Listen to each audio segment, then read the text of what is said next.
Welcome back people to another League of Legends video. In this one we're doing a top 5 AD carries of patch 6.2. So let's just get straight into it. Now I'm going to start off with the honourable mentions.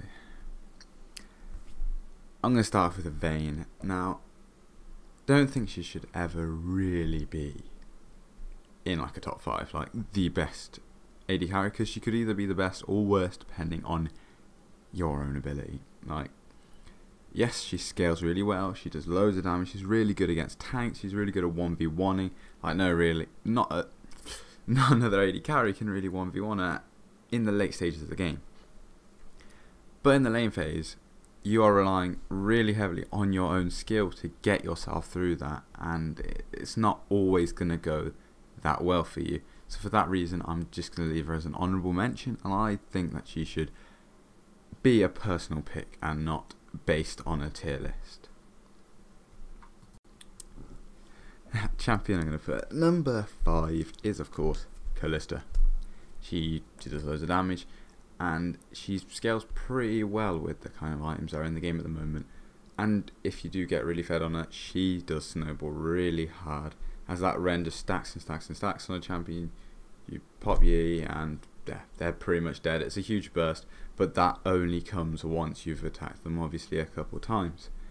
The other downsides to her are her passive is kind of a double-edged sword, and you can either be a really good player as her and no problem, you can just get out of any situation. So if you get ganked, you can get out of that gank, but obviously when the minions go, you've kind of lost that ability. And she has no point and click gap closer that, for example, someone jumps on her, if there's no minions and you kind of get out of the distance of them, you haven't got anything else to get that extra distance away. That immediate escape is what she lacks, and that also means that when she's behind, she doesn't really do anything. So that's why I'm putting her at number 5.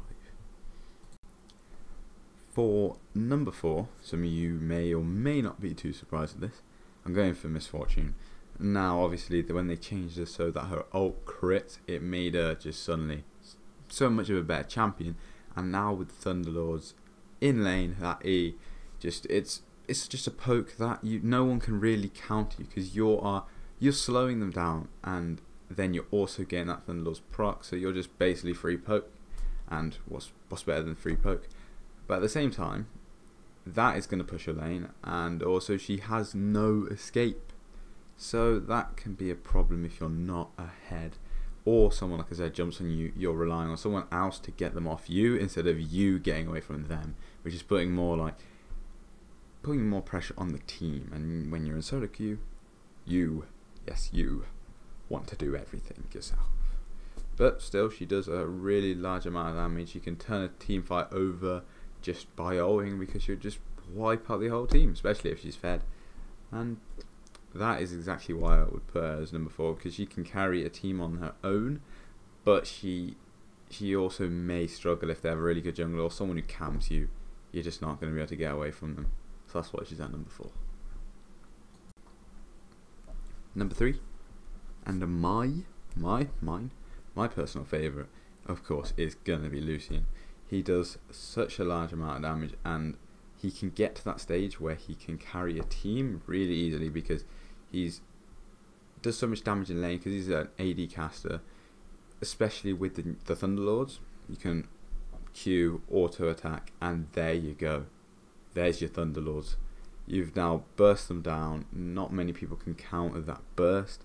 And level 2, if you take E, you dash to them, auto attack, Q, auto attack there. They are lower than half HP at this point, and you're in such an advantageous position to win that.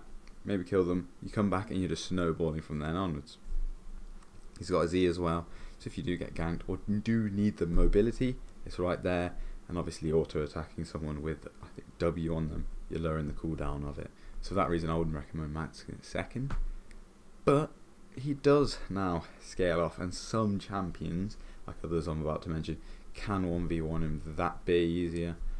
And with the low range, he's kind of struggles in a team fight if he's not really fed. So you need to sort of prioritize getting fed over like other, just like like a champion who would scale more. So for that reason, he only stays at 3, but he's still my personal favourite. Now, position 1 and 2 are kind of iffy. It depends who you are and which one you prefer more. I personally prefer Corki more, but I would still put him at number 2. He does a huge amount of damage with Sheen proc. He's an AP caster. You can even see him at mid just because of how much burst he does. And that means if a mid laner tries to 1v1 you in a team fight, you can easily just burst them down. And with the package as well that he gets, it means you can, in situations, jump into something that you wouldn't normally go into, test it out, test the water, see if you're going to do it. If you're not going to win that fight, your W's still up after that, and you get out of there, you're done. So there's no risk in that. Obviously his W, huge range, gives him loads of mobility in lane, and it means ganking him can be really hard if he's got that W up, of course.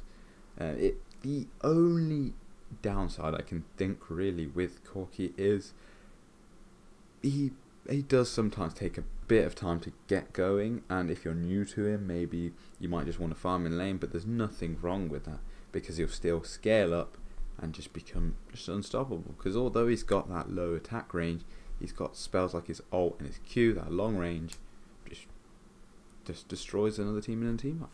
That's why I would put him at number 2. Now this may be no surprise to you now that you've seen the other champions. Ezreal, he's definitely in my eyes the number 1 spot. Although I personally don't play him that much, he's still just such an unstoppable champion. He's got that E, so he's got huge mobility. It's like having a flash up every, I don't know, whatever it is, like 12 seconds or something like that. You're having incredible mobility, so you can't be ganked really easily anyway. I mean, you could make mistakes and end up dying in a gank, but it's a lot harder, and it means when you want to escape him, even if you've got flash, he's got his E, so you got a problem there. He scales up so much that it's almost like Vayne, but imagine being Vayne but having a good lane phase. You've got poke, and you can trade back with an enemy, especially once you get that Sheen. But you can also just stay in lane, CS. You can even lose about 10 CS in comparison to your other laner, and you're still ahead. You come out of the laning phase, you got that poke, you got wave clear with your ult. It's such a small cooldown.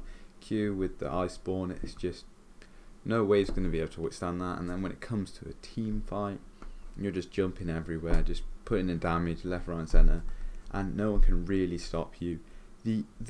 I can't really personally think of a downside to Ezreal, because you're going into lane knowing that even if you don't technically win the lane, you come out stronger than the other AD carry, and you can 1v1 pretty much all AD carries unless maybe a Vayne who outplays you, but this is down all then to skill rather than just the champion itself.